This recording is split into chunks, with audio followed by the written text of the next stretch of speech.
பார்த்திங்க அப்படின்னா கரூர் ஸ்டேஷன்னு சொல்லியிருந்தோம். கரூர் ஸ்டேஷனுக்குள்ளே கரூர் ஜங்ஷனுக்குள்ளே நம்ம ட்ரெயினானது வந்துருச்சு.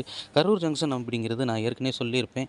கரூர் ஜங்ஷன் அப்படிங்கிறது திருச்சியிலிருந்து வரக்கூடிய ட்ரெயினும், அதே மாதிரி திண்டுக்கல்லிருந்து வரக்கூடிய ட்ரெயினும், ஈரோட்டிலிருந்து வரக்கூடிய ட்ரெயினும் எல்லாம் வந்து ஜாயிண்ட் ஆகக்கூடிய ஒரு நிலை தான். இங்கே ஒரு எலக்ட்ரிக் ட்ரெயின் நிறுத்தி வச்சுருக்க கூட நம்மளால் பார்க்க முடியுது. கரூர் ஜங்ஷனுக்கு நைட்டு 1 மணிக்கு மேலே வந்திருக்கு.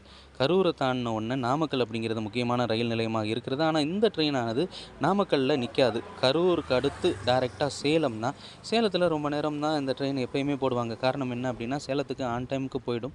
அதற்கடுத்து நிறைய ட்ரெயின் அப்படிங்கிறது கிராசிங் இருக்கிறதுனால சேலத்தில் நம்ம ரொம்ப நேரம் காத்திருக்க வேண்டிய ஒரு சூழ்நிலை அப்படிங்கிறது இருக்கும்.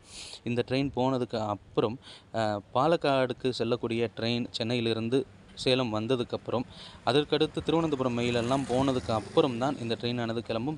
ஏன்னா சேலத்திலேருந்து பெங்களூர்லேருந்து வரக்கூடிய ட்ரெயின், சென்னையிலேருந்து வரக்கூடிய ட்ரெயின் எல்லாமே வர்றதுனால முக்கியமான ஜங்ஷனாக இருக்கிறதுனால பல ரயில்